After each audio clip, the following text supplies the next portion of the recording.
말라기. 자, 오늘 요거 1, 2, 3, 4장 길지 않아요. 이거 다 따지고 마태로 넘어갈 겁니다. 우선 말라기라는 글자부터, 제목, 말라기라는 이름부터 살펴야 됩니다. 말라기를 욥기하고 똑같이 기자를 기록할 기자로 이해하시면 곤란합니다. 이건 기록할 기자가 아니고 사람 이름 자체가 말라키 그래가지고 그냥 그게 사람 이름이에요.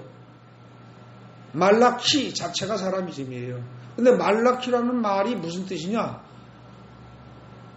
사람 이름에도 그 글자가 뜻이 있잖아요. 그래서 한국 사람들 이름 쓰면 어떻게 됩니까?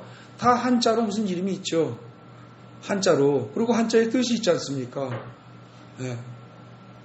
그래서 그 뜻을 생각하면서 이름을 부르죠. 말라기라는 이름도 뜻이 있어요. 근데 이게 뭐냐? 나의 사자, 내가 보낸 사자, 이런 뜻입니다. 내가 보낸 사자. 네? 이 이름은 꼭 기억하셔야 됩니다. 그걸 기억하는 것이 이하의 내용을 이해하는데 도움이 됩니다. 참고로 여기서 말라기를 통하여 해서 이제 말라기 얘기가 나오는데, 참고로 저기 가보십시오. 마가복음 가보세요. 마가복음. 거기 2절에 보면 뭐예요? 보라 내가 내 사자를 내 앞에 보내느니. 이 내 사자가 어떻게 보면 뭐예요? 이게 말라키, 아까 말한 말라기. 그렇다고 의미가 겹치는 겁니다. 물론 여기서 보내는 내 사자는 세례 요한을 말하는 것이긴 한데, 지금 이 내용 자체가 동일한 단어를 쓰기 때문에 신약이라고 해서 따로 볼 것이 아니고, 구약의 마지막 책인 말라기와 연결시켜서 이해할 필요가 있다는 걸 은근히 암시하면서 툭 던지는 표현이라는 거죠. 근데 이제 한국말로 봐가지고는 잘 구별이 안 되지만, 그냥 내 사자 이러고 끝나니까. 근데 이제 구약의 마지막 책인 말라기가 제목이 말라기 괄호해놓고 내 사자, 나의 사자 이렇게 쓰시란 말입니다. 자, 1절 봅니다. 그리고 제가 창세기는 여러분들이 많이 읽고 듣고 알 것이라고 생각을 해서 그냥 쭉 전체를 꼼꼼히 살피진 않았습니다. 이렇게 듬성듬성 건너뛰면서 난해한 부분들 혹은 의미를 정확히 짚고 넘어가야 되는데 수박 겉핥기식으로 그냥 아는 것처럼 생각하고 넘어가는 부분들, 그런 것만 짚어 설명을 했습니다. 근데 말라기는 길지 않고 여러분들이 또 여기 내용들을 다 읽어서 기억하고 이해하는 분들이 적습니다. 그래서 이건 한 절 한 절 꼼꼼히 살피겠습니다. 1절 봅니다. 여호와께서 말라기를 통하여 이스라엘에게 말씀하신 경고라. 일단 이하 내용은 경고입니다. 정신 차리고 잘 들어, 이런 뜻이죠. 2절 여호와께서 이르시되 내가 너희를 사랑했노라. 그랬는데 너희는 뭐라 그래요? 너희는 이르기를 주께서 어떻게 우리를 사랑했단 말입니까? 이런다는 거죠.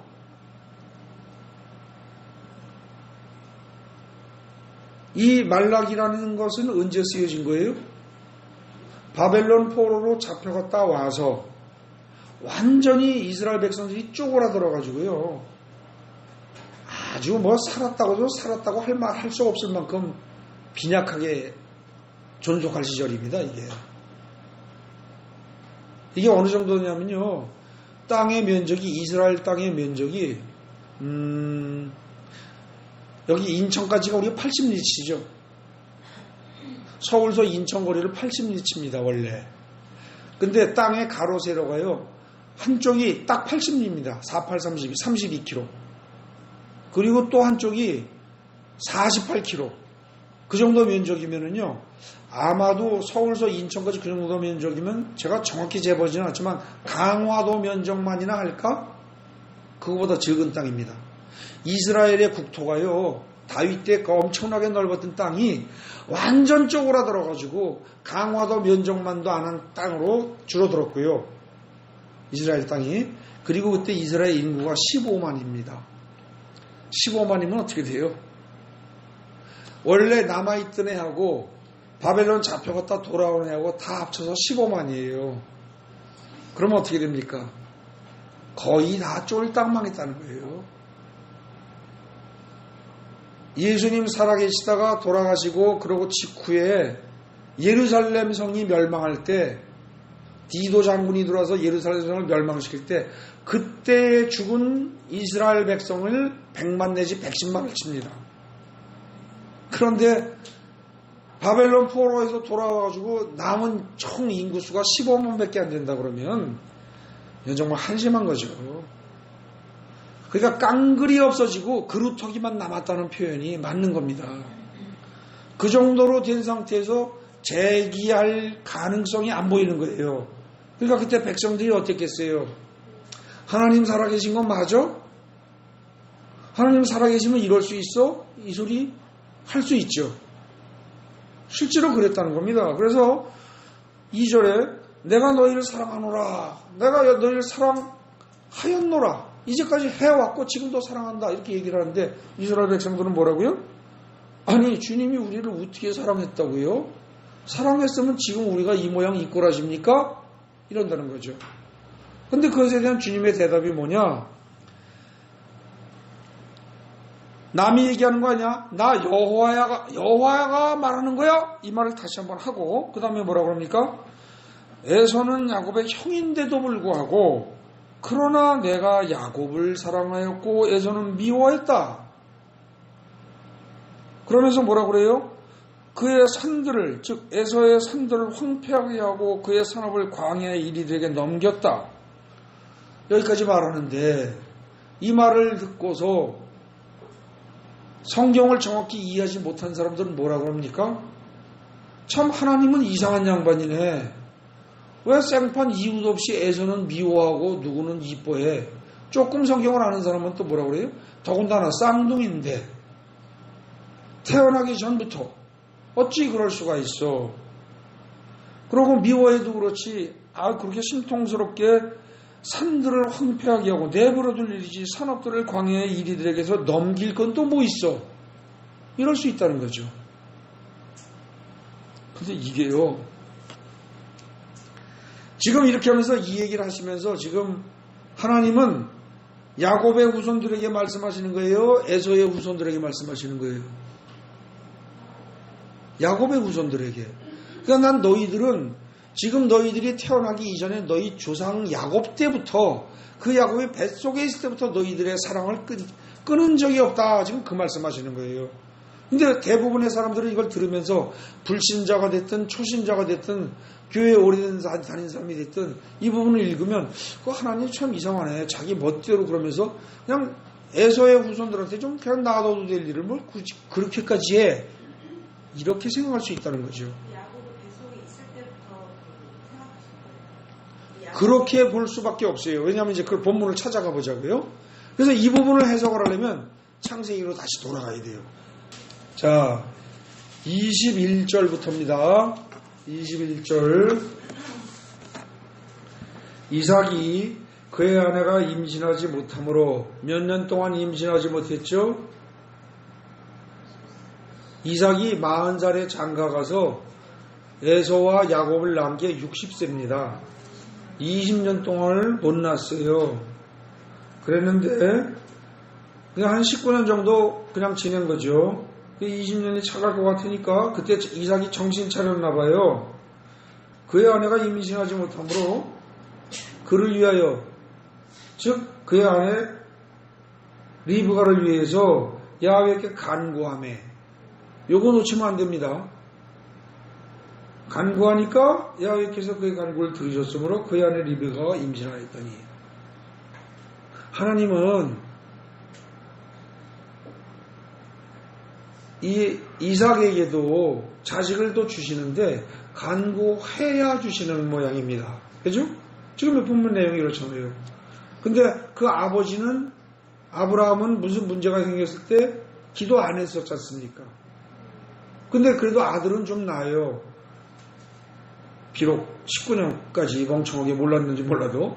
근데 뒤늦게라도 간구했어요. 그랬더니 아들을 주셨어요. 임신했습니다. 근데 이제 22절을 잘 보십시오. 그 아들들이 그의 태 속에서 서로 싸우는지라. 그가 이르되 이럴 경우에 내가 어찌할꼬 하고 가서 야훼께 묻자온대. 근데 이게 우리말에서는요, 그가 이르되, 그가 남자인지 여자인지 알 수가 없어요. 그러니까 그가 이삭입니까? 아니면 리브가입니까? 거기까지만 보면 잘 몰라요.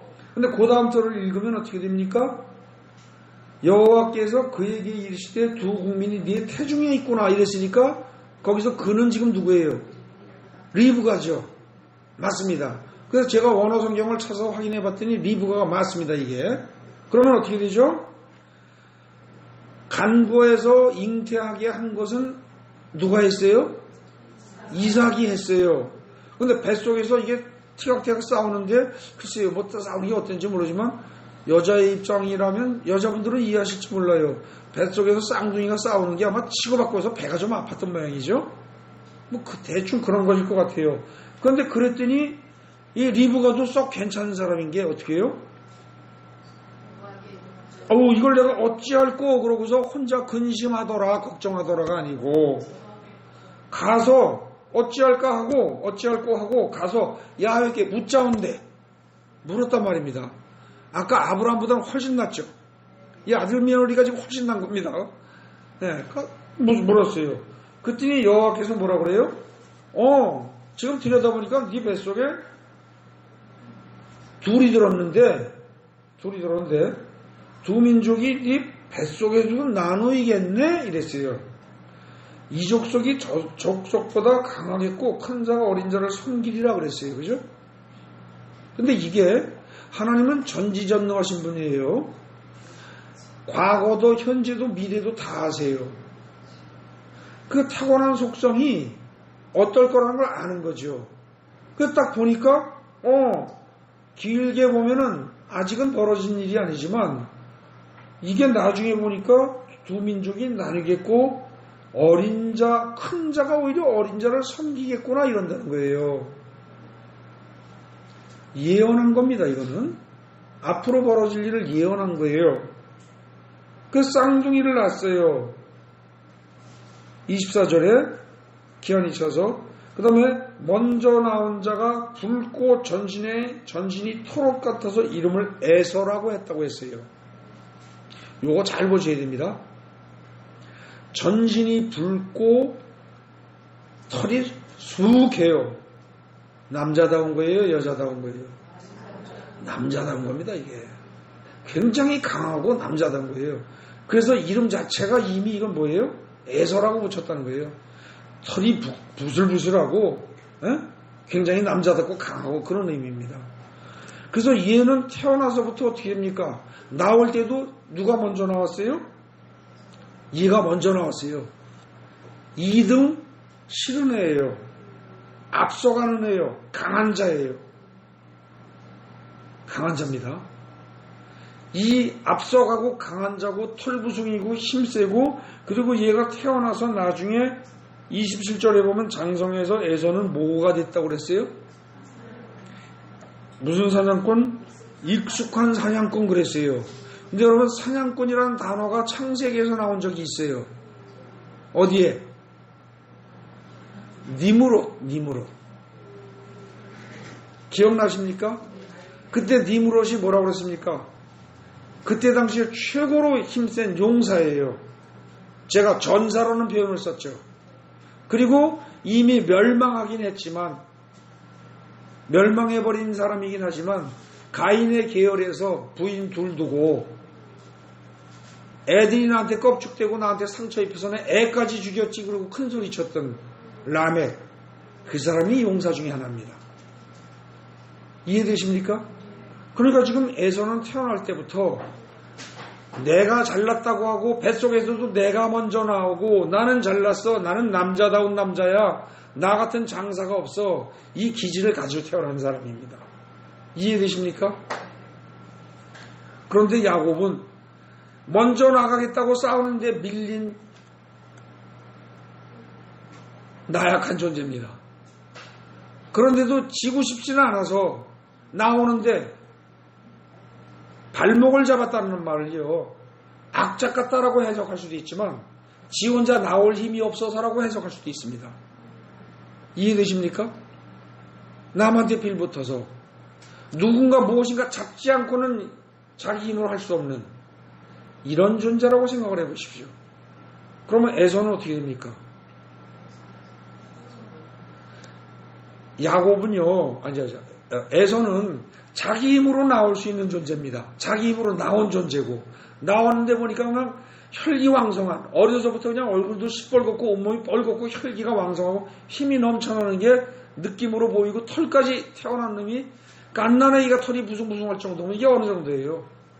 갓난아기가 그 정도라면 나중에 여러분들 이제 이 부분을 이해를 하시면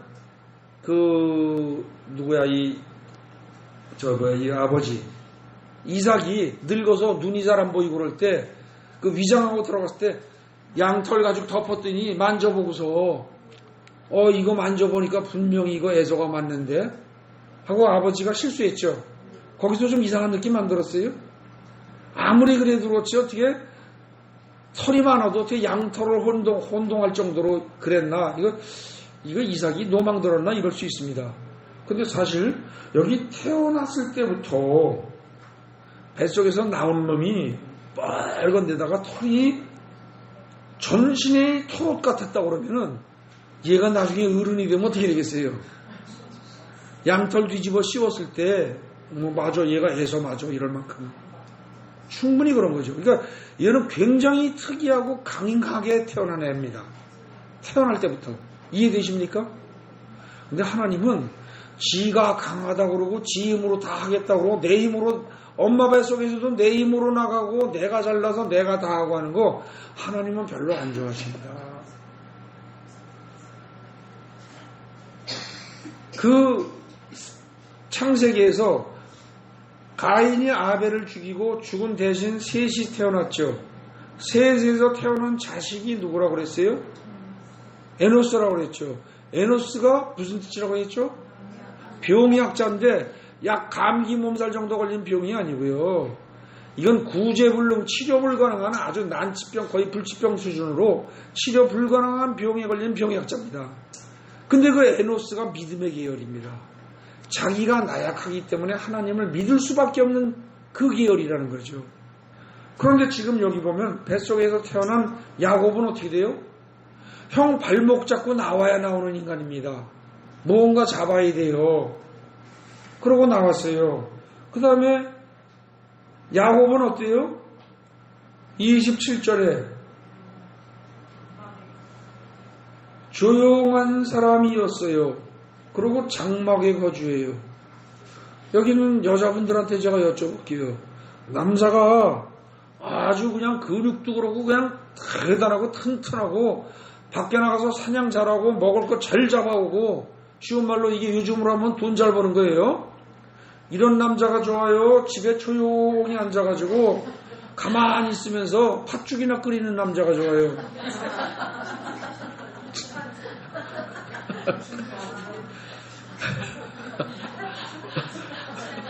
둘 다요? 맞네, 둘 다면 좋겠네. 결국은 이건 뭐냐면요.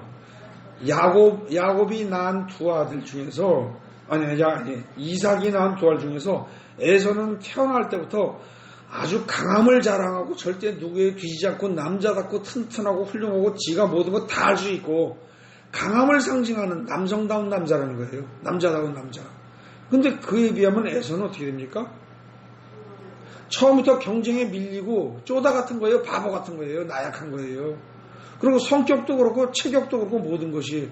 그래서 집에서 엄마 곁에서 그냥 엄마 옆에서 있으면서 엄마가 뭐 음식 한다 그러면 그 옆에서 그거 시다 노릇이나 하고 팥죽이나 끓이고 이런 정도로 얌전하고 조용하게 샌님같이 있는 애예요.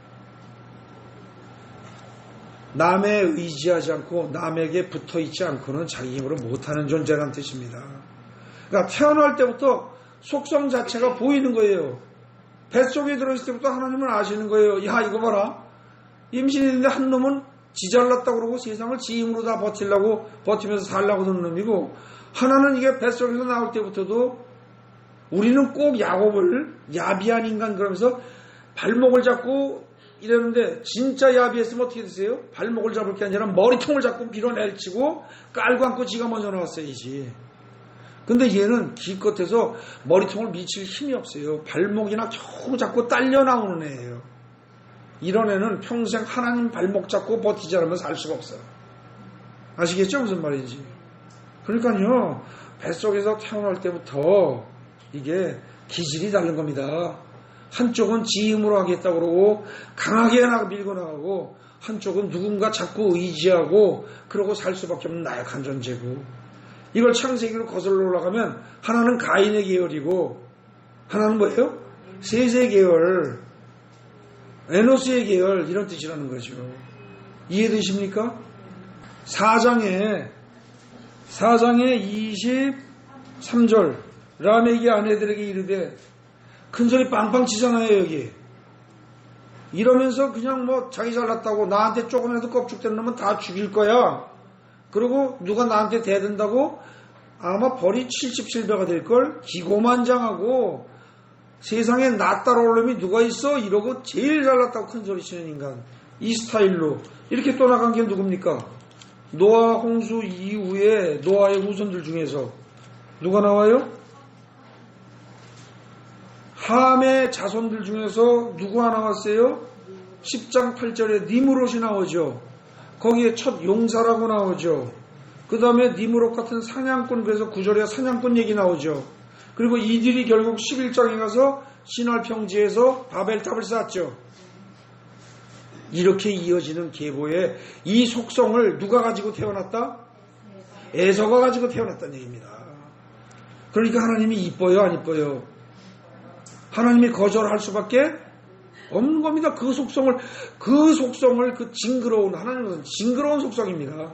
아담이 지은 원죄 때문에 그 씨가 이어지면서 그걸 가지고 태어나는데 이쁠 수가 없죠. 어찌 이쁘겠어요? 그러니까 하나님이 에서는 거절하는 겁니다. 그런데 야곱은 그에 비하면 어때요? 훨씬 낫죠. 자기 힘으로 못난 인간이고 훨씬 난 거예요. 형하고 싸우면 게임이 안 됩니다. 그러니까 도망갔죠. 나중에 형한테 사기치고. 진짜 자신이 있었으면 어떻게 했겠어요?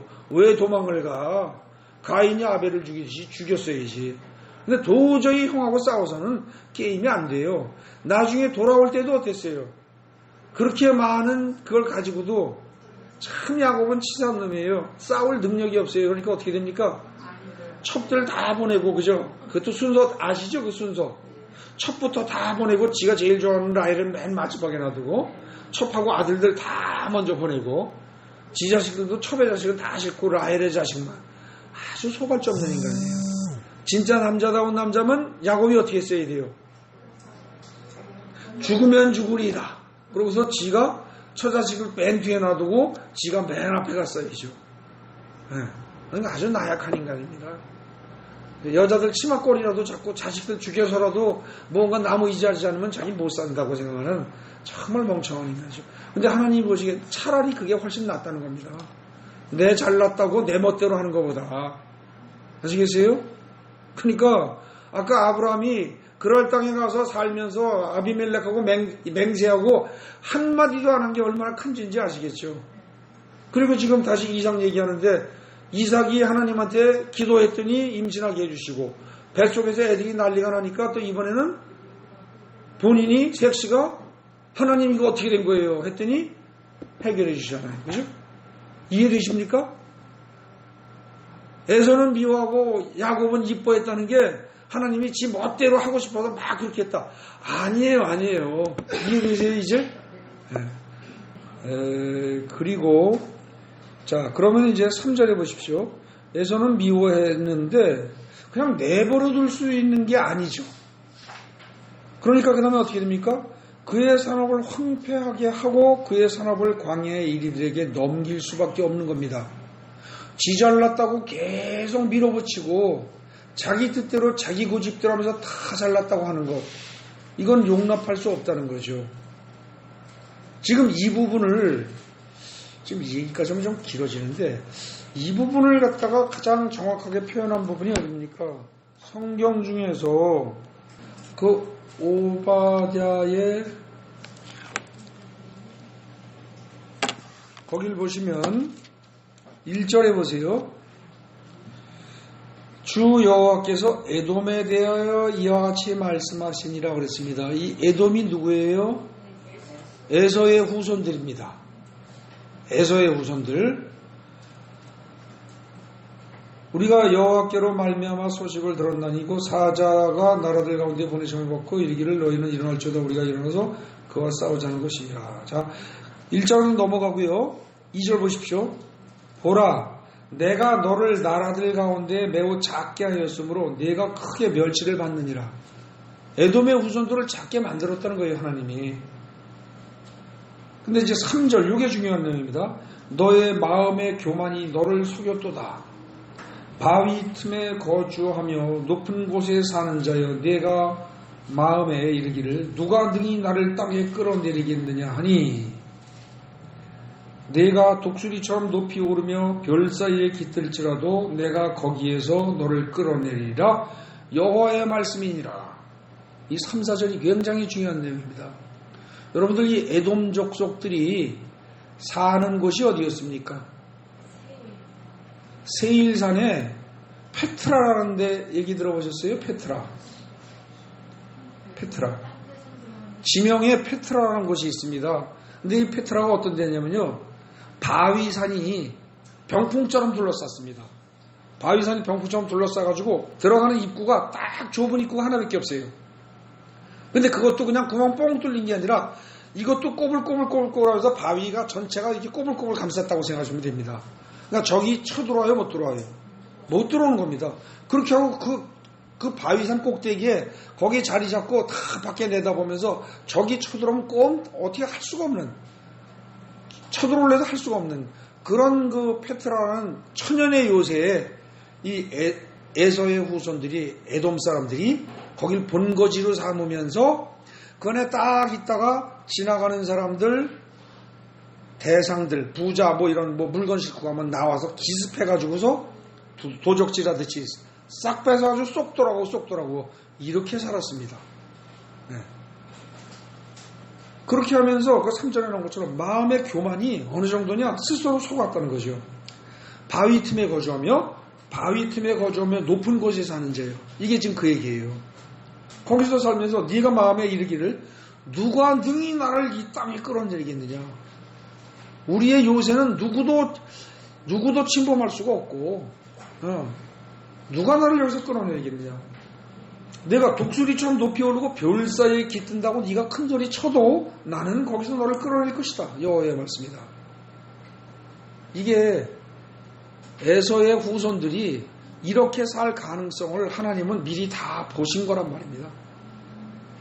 리브가의 뱃속에 쌍둥이로 들어있을 때부터. 그러니까 이뻐하실 수가 없는 거죠. 자, 그러면 이제 2절부터 해서 3절에 나온 얘기는 뭐죠? 내가 너희를 사랑했어. 그랬더니 너희가 하나님이 우리를 뭘 사랑해요? 사랑했으면 지금 우리가 이 모양 이 꼴이겠어요? 너희는 이러고 툴툴거리는데 그렇지 않다. 나는 너희 민족 자체가 생겨나게 된 최초의 조상 야곱이 뱃속에 있을 때부터 야곱은 내가 사랑하고, 야곱은 사랑했다. 너희는 사랑했다. 그 얘기라는 거예요. 네. 그러면서 그에 비해서 에돔은 내가 싫어했다. 네? 그래서 4절에 나오죠. 에돔은 말하기를 우리가 무너뜨림을 당하였으나, 하나님이 우리 무너뜨려서 무너뜨림 당했지만 황폐한 곳을 다시 쌓겠다. 이런다는 거예요. 에돔은 자기 힘으로 하겠다. 그러지만 나 만군의 여호와는 말한다. 그들이 쌓을지라도 내가 또 올 것이다. 사람들이 그들을 일컬어서 악한 자라, 그들이 사는 지역을 일컬어서 악한 지역이다. 에돔, 그러면 이 에돔이란 말은요, 사람을 뜻하기도 하고 지역을 뜻하기도 합니다. 그래서 에돔 그러면 아유 거긴 고약한 지역이야. 되는 일이 없고 거기서는 뭔가 하면 다 망해. 이 소리가 나오도록 만들겠다는 겁니다. 그리고 여호와의 영원한 진노를 받은 백성이 바로 에돔 백성이야. 이런 소리가 나오도록 하나님이 만드시겠다는 거예요. 네. 그래서 그 결과 너희는 눈으로 보고 이르기를 야훼께서는 이스라엘 지역 밖에서도 크시다. 이게 무슨 얘기입니까? 여호와 하나님이란 분이 이스라엘 땅 내에서만 힘을 발휘하고 그 사람들만 보호하고 거기서만 영향력을 미치는 신이 아니라 이스라엘 땅을 벗어나서 에돔 땅에서도 하나님이 하시고자 하면 마음대로 다 하시더라. 야, 이스라엘 지역 밖에서도 능력을 발휘할 수 있는 신이다라는 사실을 사람들이 보고서 말할 수 있도록 만들겠다. 지금 그 얘기입니다. 이거는요, 그때 당시에 사람들은 이 신에 대해서 어떤 신관을 가지고 있었어요? 지역마다 신이 다르다고 생각을 했어요. 그래서 산악 지역에서는 산악 지역에서 존재하는 신이 있고 평야 지역은 평야 지역에 존재하는 신이 있고, 그래서 평야 지역 사람과 산악 지역 사람이 싸울 때 가능하면 어떻게 싸우려고 들어요? 자기네 지역으로 끌어들여서 싸우려고 들어요. 왜냐하면 산악 지역에 평야에 있는 사람이 가서 싸우면 지는데 왜 지느냐? 산악 지역에 익숙하지 못해서 지는 게 아니고 자기네 신은 여기만 힘을 발휘하니까 산악 지역에서는 힘을 못 쓴다, 이렇게 생각한다는 거죠. 그런 식의 생각이 일반적이던 세상인데 지금 여기서 지금 5절에서 뭐라고요? 너희는 결국은 어떻게 했냐? 눈으로 보고 말하기를 야, 여호와라는 신은 이스라엘 지역 밖에서도 힘을 다 발휘하는 신이네? 어디서나 신으로 통하는 분이네? 이런 소리가 나오게 될 것이다. 그 얘기입니다. 그래서 지금 첫 단락 5절까지 해서는 하나님께서는 너희들의 비록 오해를 할 망정 하나님께서는 이스라엘 백성을 사랑하신다. 그 얘기를 한 거예요. 그리고 이제 그 다음에 6절부터 보십시오. 내 이름을 멸시하는 제사장들아. 이게 첫 마디가 아주 결정적입니다. 그냥 제사장들아가 아니지요. 내 이름을 멸시하는 제사장들아. 아주 아픈 데로 푹 찌르는 겁니다. 만군의 여호와가 너에게 이르기를, 이제 여기 보면은요, 만군의 여호와라는 표현이 지금 또 나왔죠. 만군의 여호와, 이게 무슨 뜻이에요? 이 만군의 여호와라는 말은요, 이게 원래 히브리어 이제 원어를 보면은요, 이게 군대, 무리 그런 뜻인데, 그때 군대 무리란 어떤 군대고 어떤 무리냐, 여러 가지 의미가 다 있어요. 하늘의 무리, 해와 달과 모든 별들을 다 한꺼번에 묶어서 이걸 갖다가 표현하기도 해요. 이제 그 단어는 이제 원래 차바라는 단어인데, 하늘의 무리, 태양, 달, 별을 몽땅 다 합친 것, 그리고 하늘의 영계의 모든 무리, 그러니까 뭐예요? 천사들 몽땅 다. 그것도 차바고, 해, 달, 별들 몽땅 다 합친 것도 차바고, 그리고 하늘에 있는 모든 신들 몽땅 다 합친 것도 차바고, 전쟁, 싸움, 이것도 차바고. 그래서 이게 하늘에 있는 모든 군대, 이 세상에 있는 모든 군대, 이런 뜻입니다. 그것을 다스리는 하나님이라는 거예요. 그래서 이제 이걸 영어 성경에서 번역할 때는 이제 전능하다라는 표현에 가까운 올마이티라는 말을 쓰는데, 이거는 그 우리말의 그 만군의 하나님이 더 직역에 가깝다고 보시면 됩니다. 하여간 이것은 하늘의 모든 군대를 다 움직일 수 있고 모든 권세를 다 움직일 수 있는 막강한 힘을 가진 하나님, 이런 뜻입니다. 왜 이걸 강조하느냐? 이때 당시 말라기 당시에 백성들은, 이스라엘 백성들은 아까 말한 대로 완전히 쪼그라들고 사람 수로 줄어들고 그리고 쫄딱 망한 백성 중에 하나란 말입니다. 그렇게 살다 보니까 의기소침해 있었는데 지금 말라기는 뭐라고 그러는 거예요? 그렇지 않아. 너희를 돌보는, 너희를 사랑하는 하나님이 사실은 온 세상에 하늘에 있는 천군 천사와 모든 신들과 모든 것들을, 하늘의 해와 달과 별을 몽땅 다 주관하고 쥐고 흔드시는 분이야. 지금 그 얘기를 하는 겁니다. 그래서요, 만군의 여호와가 이르노라가 모든 성경 중에서 말라기에서 제일 많이 나옵니다. 그러니까 이거는 힘들고 어려운 중에 주저앉고 포기하지 말아라. 이제 그런 격려의 말을 하기 위해서 계속 반복하는 겁니다. 6절에 보십시오. 만군의 여호와가 너에게 이른다. 아들은 그 아버지를, 종은 그 주인을 공경하나니. 당연하죠. 내가 아버지고 내가 주인일진데, 내가 아버지일 때 나를 공경함이 어딨냐? 내가 주인일진데 나를 두려워함이 어딨느냐? 야, 내가 너희들 이스라엘 백성들 너희하고 관계해서 내가 아버지요 내가 주인인데 너희들은 나 공경한 적이 한 번이 없다. 제대로 한 적이 없다. 그렇게 내가 말하니까 너희 또 뭐라 그러냐? 너희가 말하기를 아니 우리가 어떻게 주의 이름을 멸시했단 말입니까? 뭘 잘못했다고요? 이런다는 거죠. 그런데 그에 대한 하나님의 대답은 뭡니까? 7절입니다. 너희가 더러운 떡을 나의 제단에 드렸다는 거예요. 더러운 떡을. 이 더러운 떡이란 게 무슨 의미일까요? 실제로 그 유대인들 이거 빵 이거 구워가지고서 그게 바닥에 떨어졌던 거 말하는 걸까요? 흙 묻은 거? 그게 아니죠. 네. 어떤 것일까요? 정성껏 드리는 제물이고 정성껏 드리는 떡이어야 되는데 그게 아니고 그냥 아무렇게나 막 갖다는 얘기겠죠. 그런 뜻일 겁니다. 이게 보십시오. 그 다음에 나옵니다. 이게 너희가 더러운 떡을 나의 제단에 드리고도 말하기를 우리가 어떻게 주를 더럽혔나이까 이렇게 말한다. 너희가 뭐 야외 식탁 쉽게 얘기해가지고 뭡니까 성소 안에 들어가면 뭐가 있어요? 왼쪽에 성소 안에 들어가면 왼쪽에 촛대가 있고요. 오른쪽에 진설병이 있죠. 떡상이 있지 않습니까? 그 떡상에다가 아무 떡이나 대충 갖다 놓고서 그러고서 뭐라고 말하냐? 야 여호와의 식탁 성소에 그 떡 놓는 그 테이블 그거 별거 아니야. 이렇게 말한다는 거예요. 그거 별거 아니야. 그거 경멸 얘기일 거야. 그거 별거 아니야. 너희 그렇게 말하지 않냐. 지금 제사장들 보고 야단치는 겁니다. 예. 그 다음에 만군의 여호와가 이르노라 너희가 눈먼 희생제물을 바치는 것이 어찌 악하지 아니하며 저는 것 병든 것을 드리는 것이 어찌 악하지 아니하냐. 그때 제물 드리는데 병든 거 다리 저는 거 눈 먼 거 이런 걸 드렸다는 거죠. 너희 그러고도 잘했다고 생각하냐 이거예요. 근데 그러고도 잘했다고 그러는데 그 다음에 콕 또 찌르십니다. 이제 그것을 너희 총독한테 드려봐라. 너희 총독한테. 이게 지금 무슨 얘기입니까? 바벨론 포로로 잡혀갔다 와서 돌아오긴 돌아왔지만 지금 국가로서의 주권을 되찾았어요? 못 찾았어요?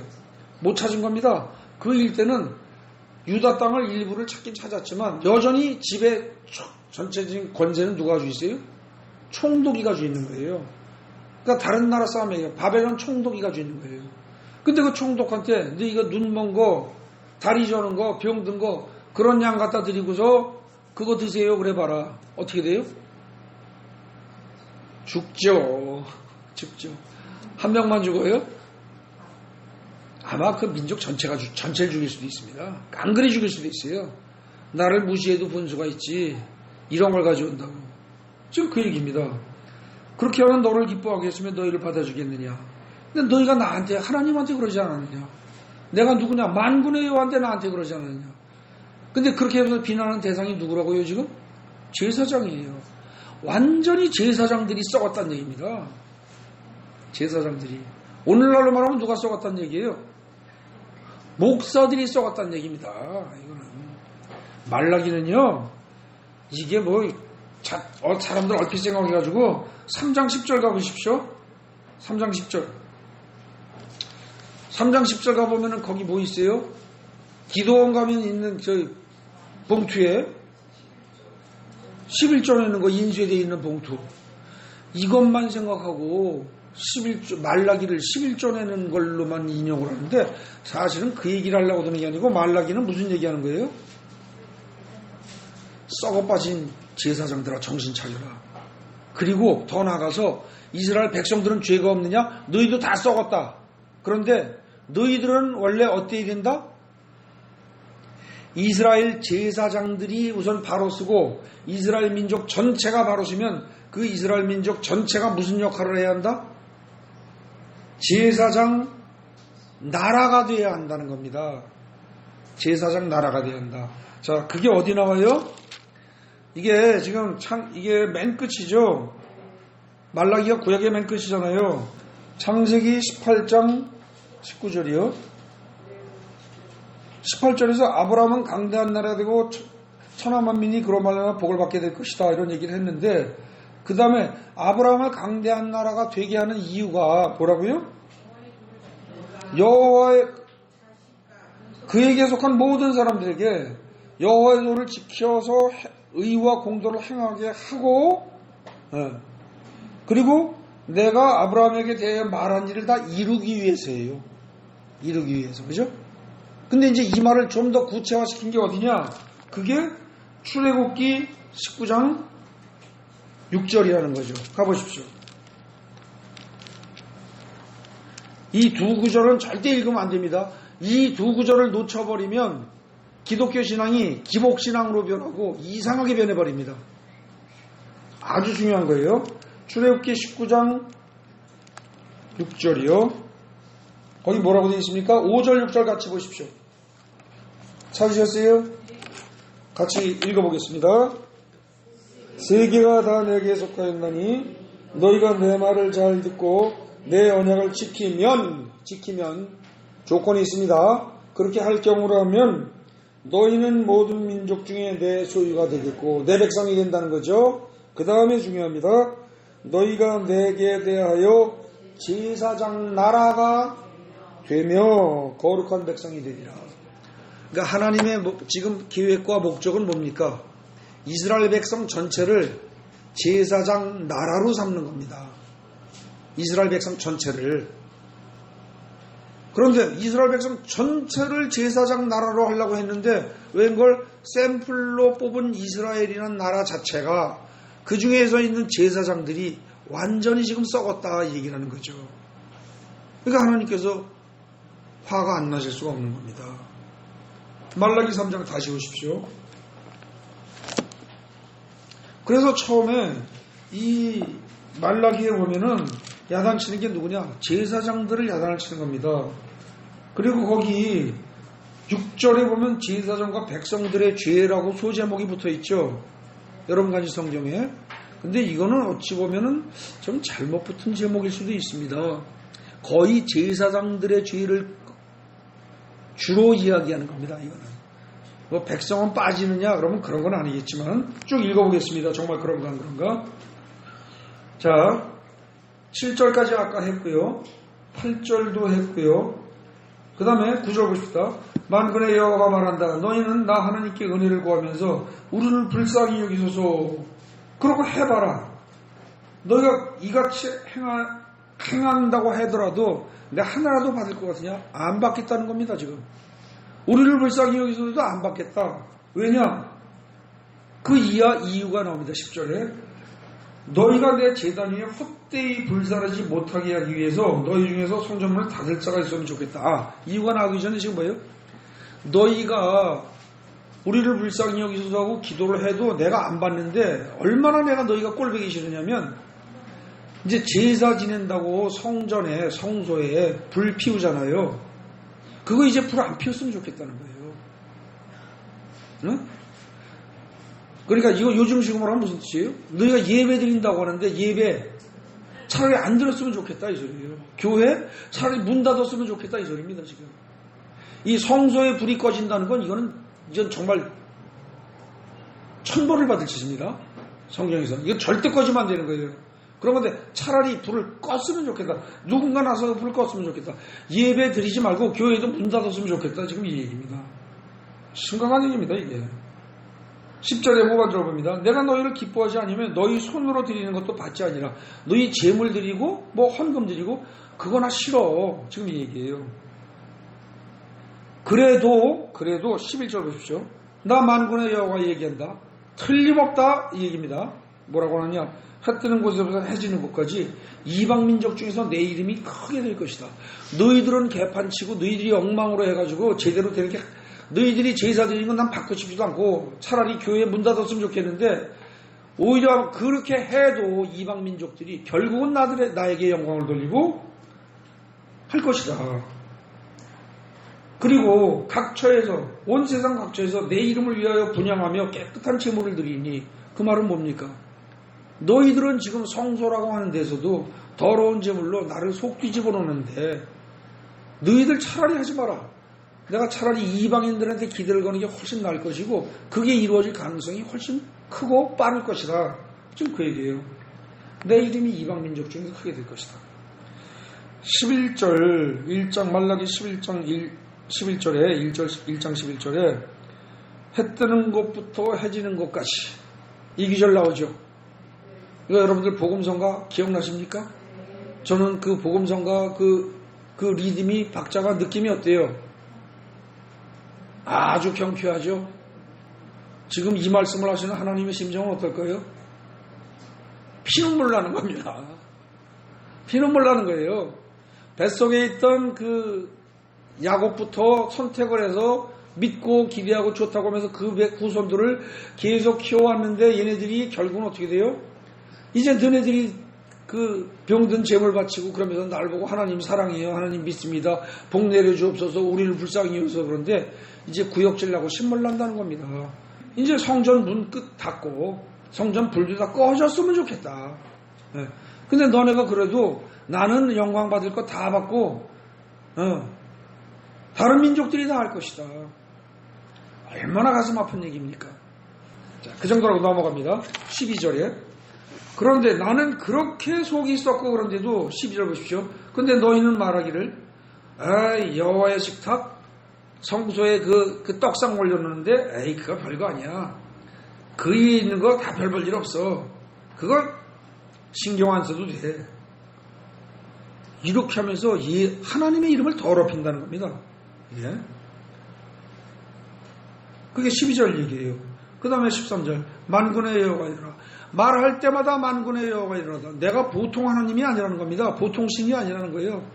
그야말로 전지전능한 창조주요 온 하늘의 모든 별과 해와 달과 별과 모든 천사들과 모든 신들과 모든 것들을 다 좌지우지하는 내가 말한다. 이걸 말끝마다 지금 섞는 거예요. 이 심정 자식이 부모 말 징그럽게 안 들을 때 야단치면서 뭐라 그래요? 내가 네 애비가 말하는 거야. 네 애비가 말하는 거야. 내가 이웃 아저씨도 아니고 네 애비야 애비야. 이거 강조하는 거 똑같은 심정입니다. 이 말라기는요 하나님 입장에서는 피 터지는 거예요. 이거는 속 터지고 그야말로 피눈물 나는 이 고백입니다. 지금 그러면서 뭐라 그래요? 13절 보십시오. 너희가 뭐라고 말하느냐? 이 일이 얼마나 번거로운 거. 이거 뭐예요? 이게 그 떡상 차리는 거. 네? 성소에 떡상 차리는 거. 우리 한국식으로 하면 제사상 차리는 겁니다. 네? 재물 그 올려놓고 뭐 등등 하는 거. 이거 번거로워서 못 살겠네. 그리고 코웃음 치고 훔친 물건과 저런 거 병든 것을 가져왔다. 너희가 이같이 봉헌물을 가져오니 내가 그것을 너희 손에서 받겠느냐? 훔친 거, 병든 거, 저는 거 이런 거 가져와가지고 재물이라고 갖다 바친다는 거죠. 짐승떼 가운데 수컷이 있거늘. 여기에 문장이 조금 여기 이야기 조금 어렵게 되어 있습니다. 원래 그 수컷 바치는 거는요, 출애굽기 12장에 가면은 제물 바치는 거 나옵니다. 수컷 중에서 뭐 3년 된 것, 그런데 흠 없고 온전한 것 바치게 되어 있습니다. 그런데 가지고는 왔는데, 수컷은 가지고 왔는데, 흠 있는 것으로 속여서 나한테 드린다는 거예요. 그러지 말라고, 이거, 당연히 안 그래야 되는 건데. 그렇게 하니, 그렇게 드리는 저주를 받을 것이다. 내가 여태까지 참았는데 이제 더 이상 못 참겠다 이거죠. 저주를 받을 것이 나는 큰 임금이여 내 이름은 이방 민족 중에 두려워하는 것이 아니라 만군의 여호와가 말하노라. 너희 제사 한번 제대로 드려봤냐? 이 얘기입니다. 오늘 식으로 말하면 어떻게 됩니까? 너희 예배 제대로 진심으로 드려봤니? 이 얘기입니다. 2장 보겠습니다. 너희 제사장들아 이제 내가 너희에게 이같이 명하노라. 자, 여기까지 지금 누구 얘기하는 겁니까? 1장 그러니까. 국민들 얘기한 거였어요? 아닙니다. 그럼 제물 드리는 거 백성 드리고 가져오면 어떻게 해요? 가져왔으면 그걸 자를 책임이 있는 게 누구예요? 눈먼 것, 저는 것, 병든 것을 가져와서 제물이라고 가져왔으면 그걸 퇴짜 놓고 안 돼. 이건 제물이 아니야 라고 말해야 할 사람이 누구예요? 제사장입니다. 근데 그걸 갖다가 귀찮아. 이거 또 올려놔야 돼. 대충 하지 뭐. 아까 놨던 거 그냥 놓고 하면 안 될까? 이 식으로 그냥 갔다는 거죠. 그러니까 지금 6절부터 1장 6절부터 1장 끝까지의 소제목은 제사장들과 백성들의 죄예요? 제사장들의 죄예요? 이건 제사장들의 죄입니다. 이거 제목 잘못 붙여놨어요. 성경 이 소제목 붙인 사람이 내용 파악 못하고 붙인 겁니다. 2장 봅니다. 너희 제사장들아 내가 너희에게 이같이 명하노라. 여전히 제사장들에게 계속 얘기하는 겁니다. 만군의 여호와가 말한다. 너희가 만일 듣지 않고 마음에 두지 아니하여 내 이름을 영원롭게 하지 아니하면 내가 너희에게 저주를 내려 너희 복을 저주하리라. 그리고 이어서 그럽니다. 내가 이미 저주했다. 그 말은 뭐예요? 도저히 참을 수 있는 한계를 넘어갔다. 너희 그동안 하는 행동이. 이는 너희가 그것을 마음에 두지 아니하였습니다. 그 다음 보십시오. 3절에 보라 내가 너희의 자손을 꾸질 것이요 내가 너희의 자손을 꾸질 것이요. 거기서 너희의 자손이 누구예요? 너희가 누굽니까? 제사장들의 자손입니다. 그러면 이게 누굽니까? 이스라엘 백성 전체를 말하는 거예요? 레위인을 말하는 거예요? 레위인입니다. 제사장 내지 레위인이란 오늘날로 말하면 누구라고요? 목사래니까 이게 참 이게 그러니까 이거 가지고요 사실은 목사들이 깊이 회개해야 됩니다. 근데 이 부분 가지고 절대 설교를 안 해요. 왜? 눈치는 있어서 찔리니까. 그래 놓고서 이제 어디서만 뽑아가지고 얘기를 해요. 말라기에 3장 10절 오로지 3장 10절 그죠? 11조. 그러니까 지금 하나님은 지금 구약에서는 일단 뭘 생각했던 겁니까? 이 제사장들 지금 야단 치고 있는 야단 맞고 있는 제사장들 얘네들이 제대로 해서 이스라엘 백성 전체를 제사장으로 만들면 그 제사장들이 전 세계의 모든 백성들을 다 끌어와야 된다는 거죠. 네? 전 세계의 모든 백성들을 위해서 제사장 역할을 이스라엘 백성 전체가 해야 한다. 그걸 목표로 하나님은 생각하고 있었는데 최초의 샘플로 잘해야 할 이스라엘의 제사장들조차 썩어빠진 짓을 계속하고 있다는 겁니다. 그러니까 어떻게 더 용서하겠냐 이거예요. 그래서 이제는 저주하겠다. 네. 그러면서 그 저주가 어떻게 나오냐 3절에 나옵니다. 보라 내가 너희의 자손을 꾸질 것이요. 이거 잘못 해석해서 이스라엘 자손 이스라엘 민족 전체를 야단친 거다. 천만의 말씀 아닙니다. 문장을 정확히 잘 읽으면 이건 제사장들의 자손입니다. 즉 레위족입니다. 오늘로 말하면 뭐예요? 목사들까지라니까요. 그래서 이 목사 되는 게 쉬운 게 아닙니다. 웬만하면 신학 공부해서 목사 되려고 드는데 천만의 말씀입니다. 감당할 자신이 있느냐? 잘하면 상이 클수있겠지만 잘못하면 벌이 1000배나 10,000배나 됩니다. 심각한 문제예요 이게. 그래서 이스라엘 자손들을 꾸짖는데 아니 이스라엘 자손이라 3절에서 레위의 자손들을 꾸짖는데 어떻게 돼요? 똥 너희 절기의 희생의 똥을 이게 무슨 말이죠? 유대인들 절기가 있죠. 초실절, 나팔절, 부림절, 무슨 절 하고 절기 있잖아요. 7대 절기 있습니다. 그 절기 때마다 제사 드릴 때 번제 드리잖아요. 번제 드릴 때 어떻게 합니까? 짐승을 배를 갈라서 뱃속에 있는 똥은 어떻게 해요? 똥은 안 태워요. 더러워서. 그러면 그건 따로 똥은 어떻게 됩니까? 끓여가지고 성 밖으로 멀리 가져 나갑니다. 멀리 가져 나가서 거기서 태워버립니다. 근데 그 똥 안 버리고요. 그 똥을 너희 절기의 그 희생의 똥을 너희 제사장들의 얼굴에다 바르겠대요. 참 이거 하나님 얼마나 속 터지면 이러시겠습니까?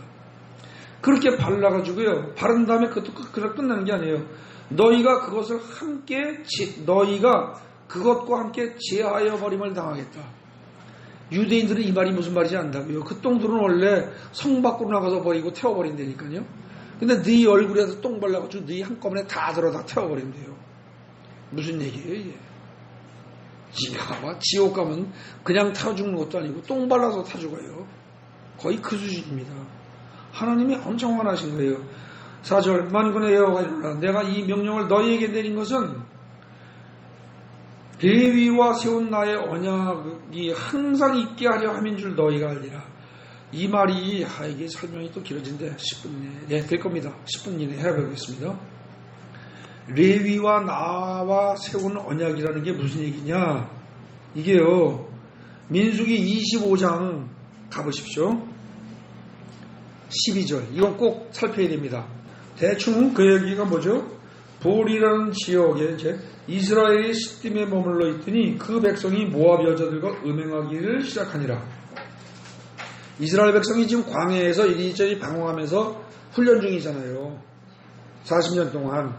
근데 이제 그렇게 가는 중에 시딤이라는 데 도착을 했는데 그게 모압 땅 근처란 말입니다. 모압 땅. 그랬더니 이스라엘 백성들이 다 자기 처자식이고 그런 사람들이 그 근처에서 이방 여자들 보니까 이게 집단적으로 하나둘도 아니고 몰래 하나둘도 아니고 이게 때로다가 이게 음행을 시작한 거예요. 근데 그 모함 여자들은 어떻게 되느냐? 자기 신들에게 제사할 때 이스라엘 백성들을 청해요. 그리고 백성이 먹고 그들의 신들에게 절해요. 근데 여기는 이렇게 온건하게 표현했어요. 근데 이게 이방 여자들이 제사를 지내는 방식은 어떠냐면요. 특히 구약에 보면 그 바알과 누구야? 아세라. 그런 얘기 나오죠. 바알이나 아세라 그런 사람들에게 제사 지내는 양식은 어떻게 하는 거니? 술 갖다 놓고요. 실컷 먹고 마십니다. 그리고 춤추고 난리를 칩니다. 그리고 적당히 취하고 적당히 흥이 오르면 그때는 어떻게 돼요? 제사장들과 일반 평민들과 구분 없이 남녀가 섞여 들어가가지고 그 근처에 칸막이 방이 다 만들어져 있습니다. 성전 가장자리 쭉 둘레. 그래가지고 그야말로 난잡한 일이 벌어지는 겁니다. 그게 제사의 마지막입니다. 제사 절차 중에 그게 들어가요. 그러니까 윤리 도덕 의식이 없고 하나님을 믿지 않는 백성으로서는 그 제사 괜찮죠. 실컷 먹고 실컷 마시고 실컷 춤추고 놀고 즐기고 그러고 나중에 그걸로 끝내고 이렇게 되니까 이게 거기 표현은 지금 2절에 그냥 제사할 때 이스라엘 백성을 청하며 백성이 먹고 그들의 신에게 절함으로 이걸로 끝났지만 사실은 굉장히 난잡한 행동이 다 이어지는 거라는 거죠. 이스라엘이 바알볼에게 가담한지라. 이 바알볼이라는 게 결국 이제 지금 그 앞에 그거 얘기하는 겁니다. 그런 행동에 가담한지라. 야훼께서 이스라엘에게 진노하시니라. 진노할 수밖에 없죠. 네. 그래서 야훼께서 모세에게 이르시되 백성의 수령들을 잡아 태양을 향하여 야훼 목매달아 잘라. 목매달아 죽여라. 자, 지금 이 짓을 한 게 한두 명이 아니고 수령들을 잡아 죽여라 할 정도면 어떻게 됩니까? 수령들부터 했다는 얘기입니다.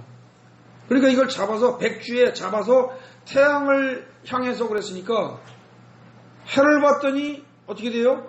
자기네 수령이 음해거든 수령이 목이 이게 죽어가지고 목이 매달렸네? 얼마나 끔찍해요. 해를 볼 때마다 그게 생각이 날 정도로 아주 그냥 강한 자극을 주면서 지금 교육을 하라는 얘기입니다. 이게 말하자면. 그렇게 해서 했어요. 그래가지고 지금 어떻게 했습니까? 그렇게 했어요, 실제로. 그래서 목을 매달았습니다. 그렇게 하면 야훼의 진노가 이스라엘에서 떠나리라. 그렇게 안 하고 내가 하나님이 화가 나서 도저히 그냥 참을 수가 없다 이거예요. 근데 모세가 이스라엘 재판관들에게 이르더니 각각 바알볼에 가담한 사람들을 죽이라. 이렇게 했어요. 그래서 지금 음행한 놈들을 위에 지도자급부터 다 죽이려고 하는 중에 6절 보십시오. 이스라엘 자손이 온 회중이 회막문에서 올 때 이렇게 해서 막 죽어나가고 하니까 어떻게 되겠어요? 우는 사람이 생기겠죠. 그렇게 해서 어떤 남자 하나가 죽었다 칩시다. 그럼 그 남자의 부인과 가족들 울지 않겠어요? 그래서 이스라엘 백성이 거의 다 울고 난리가 났는데 그때 이스라엘 자손 중에 한 사람이 모세와 온 회중의 눈앞에 미디안 여인 하나를 또 끌고 오네. 멀쩡하게. 마치 지 능력이 있어서 내가 여자 하나 잘 꼬줬지. 그러고선 폼재고 끌고 온 거예요. 여인을 데리고 그의 형제에게로 온지라. 몰래 숨어서 딴짓하는 게 아니고 보란듯이 능력이 있다는 듯이 자랑하듯이 끌고 왔단 말입니다. 7절에 제사장 아론의 조상 손자 엘르아살의 아들 비느하스가 보고 회중 가운데서 일어나 손에 창을 들고 열받은 겁니다. 비느하스가. 근데 이게 누구라고요? 아론의 손자입니다. 아론이 누구예요? 제사장 가문이죠. 이 후손들이 레위인, 지금 레위인입니다. 맞죠? 네.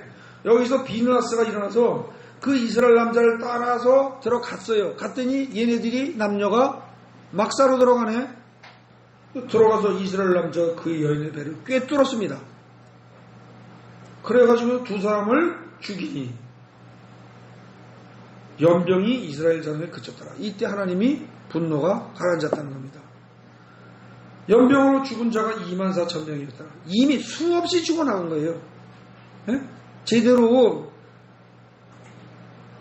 그 목매달아서 올리라고 했는데 그거 제대로 안 하고 지지부진하고 뭐하고 하면서 연병이 펴지면서 24,000명이나 죽어나갔는데 비느하스가 이렇게 해가지고서 그 마지막에 그 두 사람을 죽이고 났더니 연병이 끝났다는 거예요.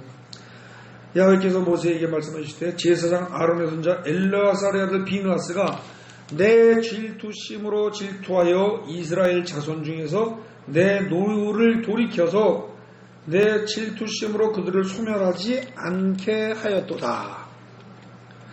하나님의 심정을 누가 정확히 꿰뚫었다는 겁니까? 비느하스가. 그리고 하나님이 하고 싶은 행동을 비느하스가 알아서 확실하게 했다는 겁니다. 그래서 내가 그래도 저 인간 중에 그래도 내 마음을 아는 놈이 하나 있구나 그래가지고 노를 가라앉히셨다는 거죠. 그러므로 말하라. 내가 그에게 내 평화의 언약을 주리니 비느하스에게 그와 그 후손에게 영원한 제사장 직분의 언약이라. 이때 비느하스가 잘해서 어떻게 됩니까? 이 아론의 계열이 레위인들이 제사장의 직분을 맡는 겁니다. 하나님의 마음을 제대로 깨달아 알았기 때문에. 이해되십니까? 그래서 그렇게 해서 쭉 내려온 제사장들이니까 다시 말라기로 갑니다. 그리고 거기서 그게 좀 평화의 언약이다. 이건 무슨 얘기예요? 하나님의 분노가 극에 달했는데 비느하스가 그렇게 하면서 안정이 평화가 왔다는 거예요. 그리고 24,000명만 죽었지 더 죽을 걸 건져냈다는 겁니다. 네. 그 비느하스가. 그래서 그 후손들에게 영원히 제사장의 직분을 주면서 하나님과 인간 사이에 불화한 일을 화해시키는 역할을 담당시키겠다. 지금 그 얘기입니다. 그리고 나중에 하나님과 인간 사이에 막힌 담을 영원히 헐어버리신 분이 누구예요? 대제사장 예수 그리스도다. 그렇게 이어지는 거죠. 그러니까 대제사장 예수 그리스도로 이어지는 그 계보의 중간 단계로 나타나는 이 제사장 그룹은 정말로 성결하고 정결하고 깨끗하고 발랄해야 되는데 얘네들이 워낙 잘못하니까 제물에 똥을 얼굴에 발라서 밖에 나가서 다 태워버리겠다. 이렇게 된다는 거죠. 다시 말라기로 갑니다. 그래서 5절 보십시오. 레위와 세운 나의 언약은, 그러니까 정확히 얘기하면 거기서 레위가 아니라 정확히 얘기하자면 누구예요? 비느하스와 세운 나의 언 생명과 평강의 언약이라. 그로 인해서 생명 많이 건졌고 평강을 얻었다는 겁니다. 내가 이것을 그에게 준 것은 그로 경외하게 하려니라. 그가 나를 경외하고 내 이름을 두려워하였으며. 비느하스는 그렇게 한 겁니다. 그리고 그 후손들이 어떻게 돼야 돼요? 그에게 진리의 법이 있고 그 입술에 불의함이 없었고 그가 화평과 정직함으로 나와 동행하며 많은 사람들을 돌아가 죄악에서 떠나게 하야 되느니라. 비느하스는 그랬고 초기의 제사장들은 그랬단 말입니다. 비느하스도 그랬고 초기의 제사장들은 이걸 지켰는데 오늘날의 제사장들은 어떻다? 입에 6절을 반대로 보시면 됩니다. 입에 진리의 법이 없고 입술에 불의함이 있고 화평과 정직함으로 나와 동행하지 않고 많은 사람들을 돌이켜 죄악에서 떠나게 하지 않았다 이 얘기입니다. 얼마나 제사장들 지금 신랄하게 비난하면서 야단을 치시는 겁니까? 제사장의 입술은 지식을 지켜야겠고 사람들은 그 입에서 율법을 구하여 되어야 할 것이니 오늘날에도 이거 그대로 적용되는 겁니다. 제사장들의 목사의 입술에서 하나님의 말씀에 관한 지식이 전달이 되어야 되고 사람들은 목사의 입에서 율법을 구해야 되는데 위로 격려 이렇게 하면서 입에다 발리는 소리 아닙니다. 절대 아니라는 얘기예요. 지금 그러면서 이제 나아갈 길까지 다 얘기하시는 겁니다. 너희는 옳은 길에서 떠나 많은 사람을 율법에 거스르게 하는도다. 이게 나중에 신약에 들어오면 누굽니까? 이렇게 하는 애들이 바리새인들입니다. 이해되십니까? 사람의 전통을 만들어가지고 율법을 떠나서 오히려 율법을 거스르게 하는 거죠. 이게 바리새인들이에요. 나 만군의 여호와가 이르노니 너희가 레위의 언약을 깨트렸느니라.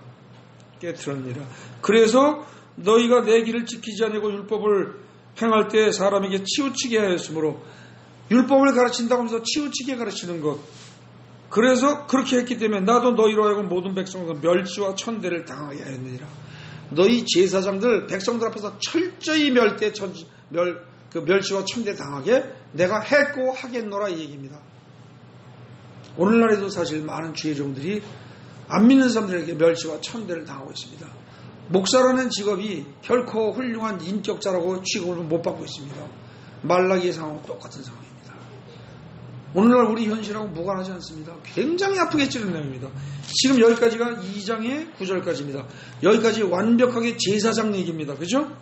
제사장 얘기입니다.